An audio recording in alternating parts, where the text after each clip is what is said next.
Hey there, Locksport fans.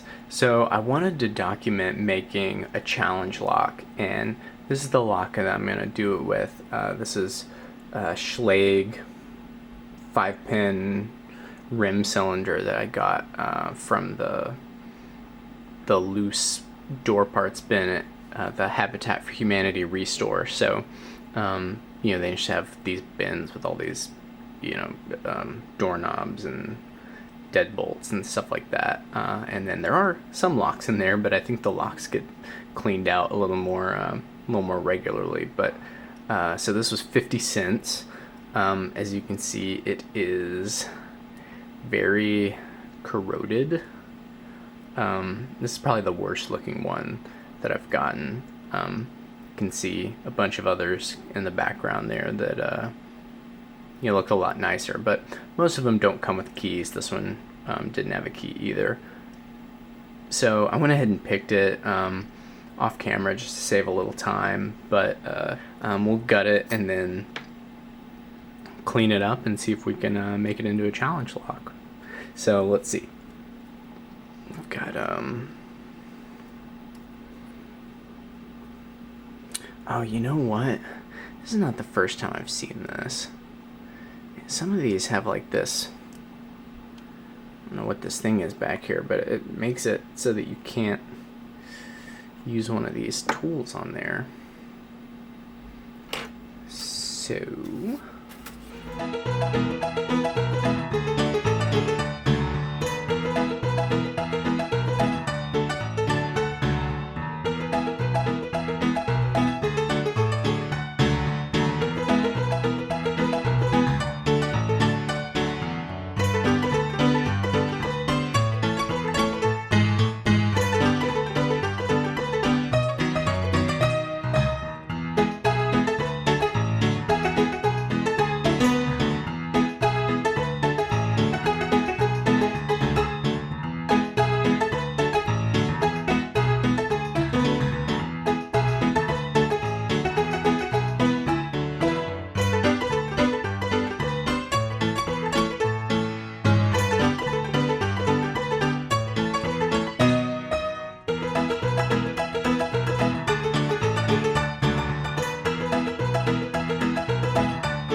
basically the first thing that I'm gonna do, because this is so disgusting looking, and I don't know if you can even really,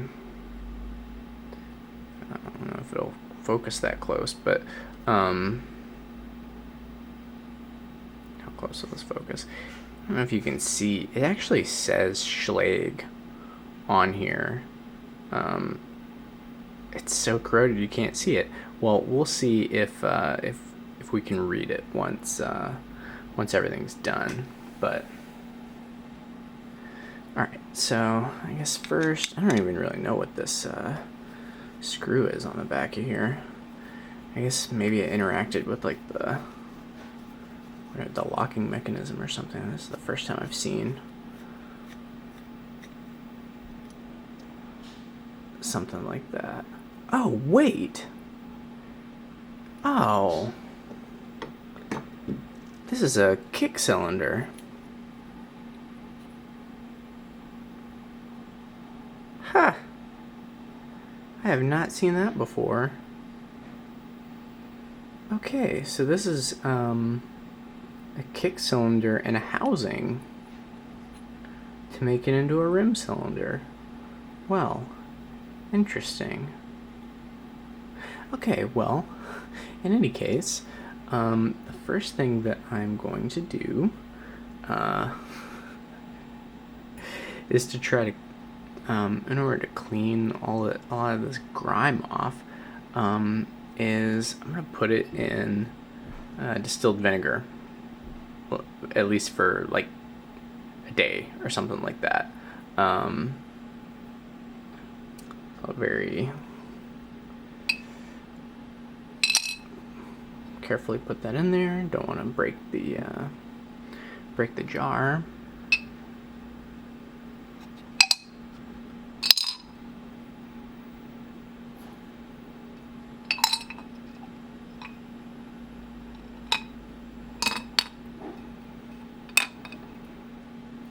Okay, so out of the vinegar, and I just kind of cleaned them up a little bit, wiped them off, um, rinsed them off with some water, wiped them off with some paper towels, and man, already it looks so much better. And you can even see if hopefully the angle is right. You can just kind of make out the schlag on there now. But yeah, let's see what else we can do to clean this stuff up.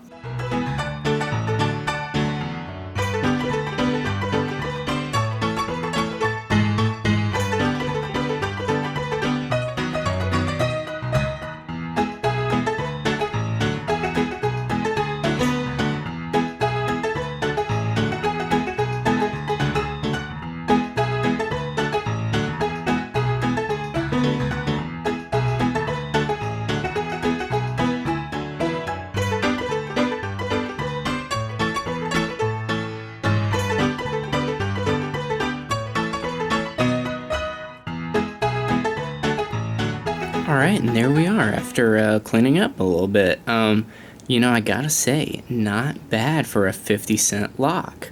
All right, now let's see what we can do about getting some new key pins and custom driver pins in there.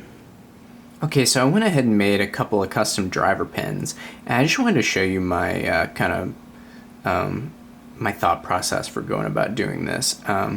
So a lot of times, there's a temptation to make these really long driver pins because, you just want to have all these crazy things that are going to interact with the shear line. But for something like this, like most of this is actually not going to be,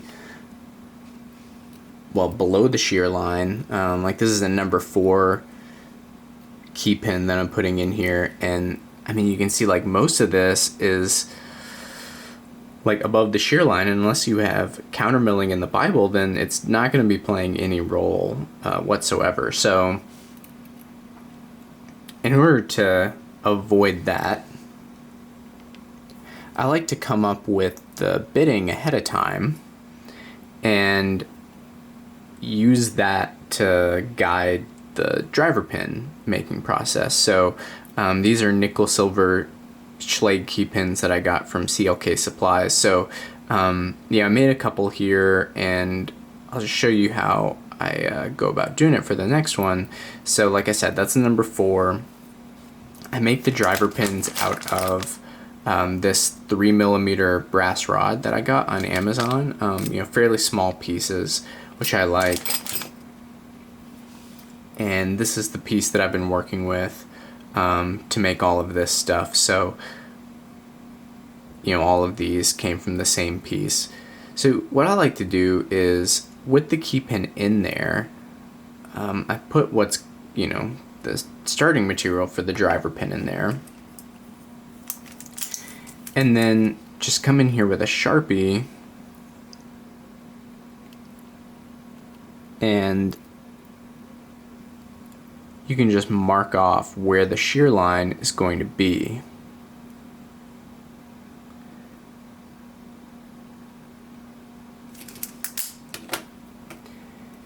And if you have marker bits on, it doesn't look like I got anything on the lock, but you can get it off with rubbing alcohol or acetone or whatever. But now you can see on the actual pin, now when I'm have it chucked up in the Dremel, I can see where the shear line is going to be, and I can know that I need to not put any crazy stuff past that, because that stuff's not going to interact with the shear line, and I'm not going to have countermilling in the Bible for this one. But one thing that I did do, I went ahead and did countermilling for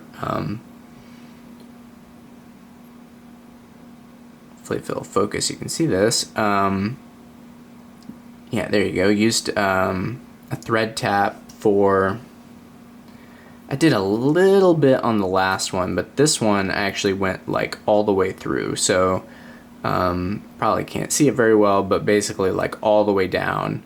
This is just a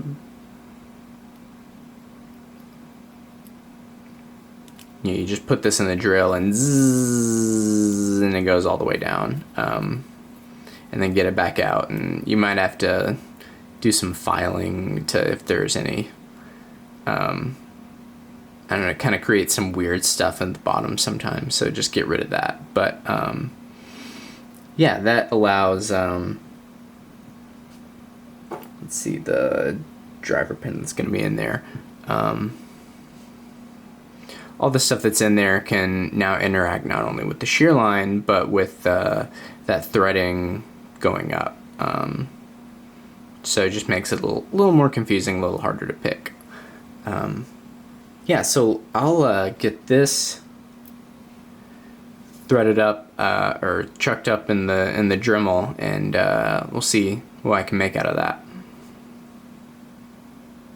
Alright, so I wouldn't normally do this on my desk, but I figure that's probably the easiest way to shoot it, and I live in an apartment, so I can't really do it in a garage or outside anyway. But anyway, when you're doing this kind of stuff, always make sure to wear, you know, some kind of safety goggles or something like that. I even have a filter over my camera lens to protect it, because I'm sure there's going to be you know, some brass stuff flying.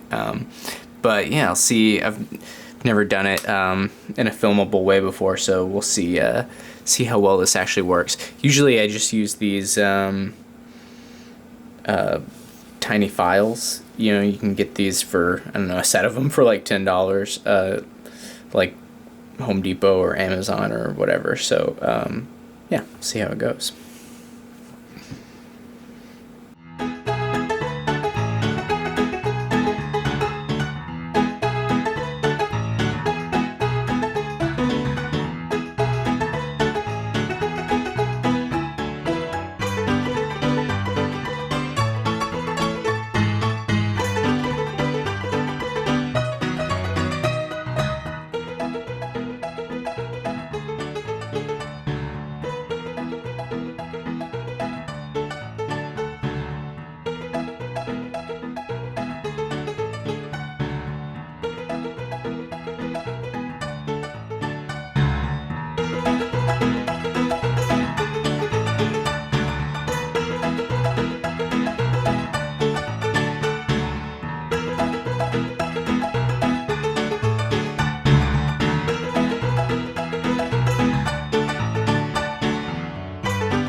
Alright, let's see how that looks. Yeah, definitely getting somewhere. So the bottom cut, or the, you know, past this here, that's where I'm going to cut it off. But before I do that, I'm just going to take a couple passes with some sandpaper. Usually I start with 3000 grit, then go to 5000, then go to 7000, and then cut the entire thing off. Alright, so after a little bit of polishing, that's what the final pin looks like. And importantly, if we put in our number 4 key pin and then put this one in, whoops, on top of that, then you can see it comes above the shear line. Yeah, maybe that would be better to use for a number 5, but I mean, it is blocking the shear line, although just barely. Probably be better to use the number 5 key pin. But actually, you know what? I might just do that, because this is a number 5 key pin, and so maybe I'll make another one for number 4 and just make sure to make it a little longer. But so you can see it's sticking up past the shear line, and everything that is supposed to interact with that driver pin, all the stuff on the driver pin that interacts with the shear line is below the shear line. Alright, and after a little bit more work, made a pin for the second chamber, for the number 4 key pin, and now you can see it sticks well above the shear line, but everything that's supposed to interact with the shear line is below it. And so next, I would just go through and do the same modifications to all the key pins, you know, put on some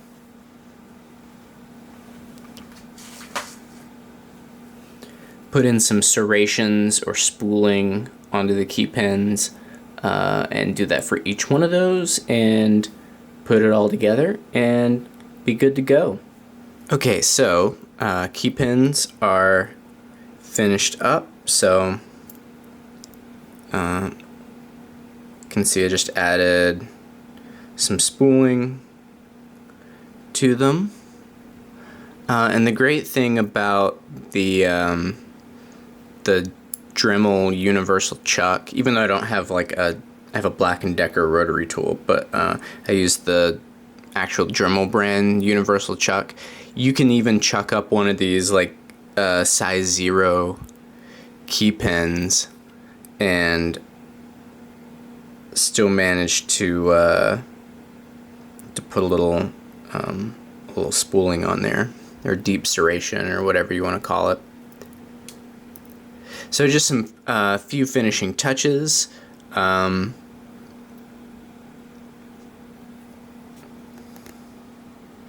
a little engraving on the front of the lock. Got my little DNA thing there, Paul Delta, and what I've decided to call this lock, Second Chances. Figured that was pretty appropriate, and I cut this key with a Dremel and a tungsten carbide cutting bit, Dremel brand. That makes it, I used to cut them by hand with like hand files, and this is just so much faster. Yeah, so get it together and see how it works. Alright, so here she is, all lubed up and ready to go. And man, check out that finish. Right, look at that reflection on there, isn't that great? So, I mean, the before and after of this is just ridiculous, right? This was a 50-cent restore lock, literally in the junk bin, and just a little chemical treatment and some elbow grease later, and this is what it looks like. So, key works nice and smooth. So yeah, this will be on challengelock.com. I'll leave a link in the description below, but that's challenge-lock.com. And yeah, I hope you enjoyed the video, and please have a wonderful day. Thanks.